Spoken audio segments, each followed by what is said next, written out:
Hello. As we here at NIOT join the celebration of our nation's 250th birthday, we've launched a video project called Foundations of Freedom, which celebrates the role of New York towns in American history. Although often told through great events and national milestones, the foundation of America was laid locally, in towns where civic life took shape, communities formed, and democratic ideals were put into practice every day. Nowhere is that more evident than in New York's towns, where histories reflect the perseverance, ingenuity, and public spirit that have helped shape our nation for nearly 250 years.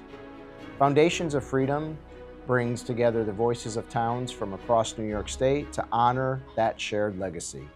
Each story in this series offers a glimpse into the town's origins, growth, and defining moments. Talk about October 28, 1776, Battle of White Plains, but that's not the end. There were several days afterwards, and we stopped them at Miller Hill. Reminding us that local government is not merely an administrative function, but a living expression of community, tradition, and self-governance. As we commemorate America's 250th anniversary, this collection serves both as a tribute to the past and a reminder of the enduring importance of towns in shaping the future.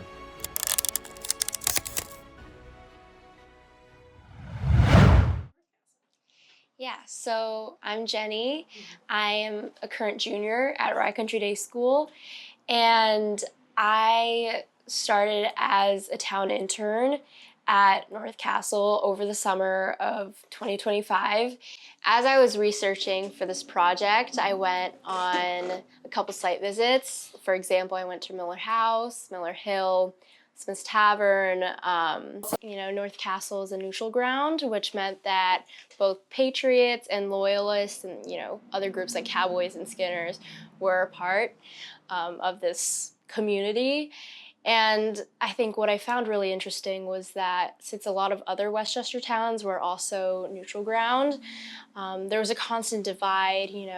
Sometimes neighbors would find themselves betrayed by what they may have considered, pre-Revolutionary War as their closest friend. Crops were burned, houses were burned, crops were stolen sometimes. And I thought it was interesting that there was such a big divide and that this war created such a big divide. And I think we did a really good job of recovering after that. And a lot of people united after that, but I thought it was very interesting how there was a big divide. So my name is Sharon Tomback. I am co-town historian for the town of North Castle. Miller Hill Battle Site is the only remaining Revolutionary War battle site remaining in its natural state in all of Westchester County. All other battle sites have been compromised. This one remains uncompromised. The British were coming north, pushing and pushing. They had already taken Chatterton's Hill, which is now in the town of White Plains. I don't know if you've looked at the battle maps, but White Plains is surrounded by hills. So this was one of them. There's Mount Misery over there. There's Travis Hill down this direction. But the British were just pushing forward. Remember, he had lost at the Battle of Brooklyn, Battle of Long Island. He had lost Manhattan. They just kept pushing him north. And actually, this from here, these troops, General John Glover and the men from Marblehead, Massachusetts, stopped the advance of the British northward. I know the troops came down from Vermont and Rhode Island, so it was the natural progression towards New York City. And up from Virginia and Maryland and wherever. Route 22, North Broadway. They were branching to the right to try to get around and behind Washington. They were branching across the Bronx River Parkway, Bronx River to get around and behind. The objective here at White Plains was to get behind him, cut him off, and the revolution would effectively been over. they would have captured thousands of troops. So you can see how they were pushing, but in all these directions. The battle went from October 28th through the British departure on the 5th of November, 1776.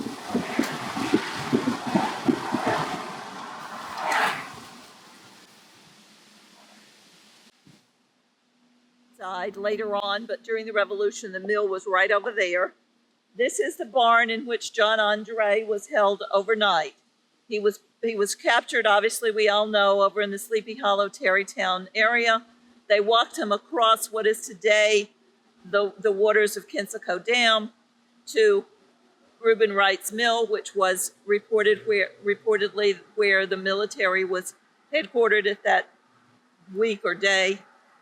Found nobody there and walked him all the way up here. Colonel Jameson then took him and sent him north to his superior, Benedict Arnold.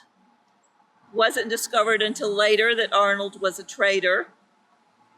Benjamin Talmadge of the spy network for Washington came riding in, convinced Jameson to send someone to bring Andre back because it was a mistake.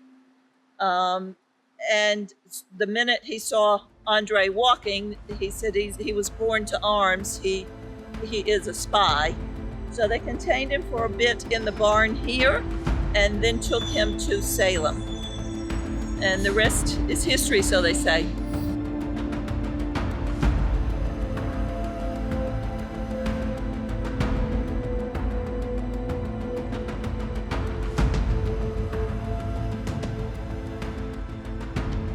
Obviously, this building was constructed in three parts. If you look from the outside, you can see this section, and the far section. All the floors are chestnut, locally grown. There was a chestnut blight. I don't recall what year, sometime in the 1800s, I think. But all of the boards would have been cut at the local sawmill. When we remodeled, flipped them because the other side was worn from traffic. Bar and grill. We refer to bar and grill today as the local establishment. Came into effect much earlier. This being the bar, and this piece coming down and locking as a grill because tavern guests would have stolen all the liquor. Oh. So when the tavern master went to bed, he locked it up. But yes, the militia met here. Yes, the town board met here. This was the first North Castle post office. We had a community just up the way termed North Castle, and this was the post office.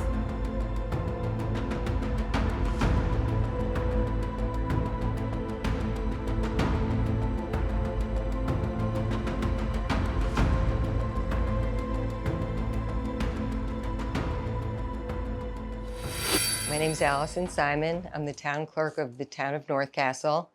I am a proud member of the New York Association of Towns, and I appreciate the opportunity that the association has given to towns to participate in this 250th essay contest.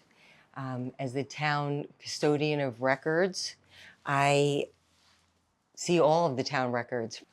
One of the most interesting items of history that I could share is that we keep all the minutes from all the town meetings. And in 1775, there are no records. Were no town meetings. And in 1776, broadly across the top of the page, it says the state of New York. And that was the first time that the colony had been transformed into a state, and the town still continued because it had been existing since 1736, and now was continuing as the state of New York. And to me, that's an amazing moment in history. So my name is Joseph Rendy.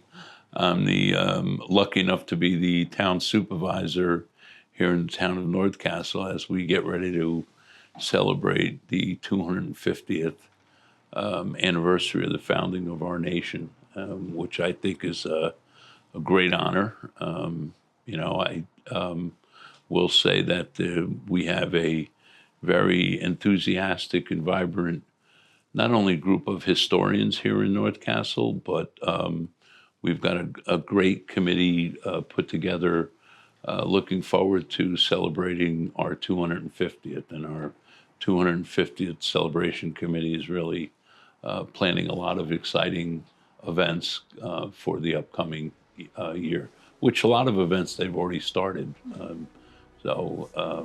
I really enjoy, I'm a history buff by nature, and I never really knew some of the finer points of the history of North Castle.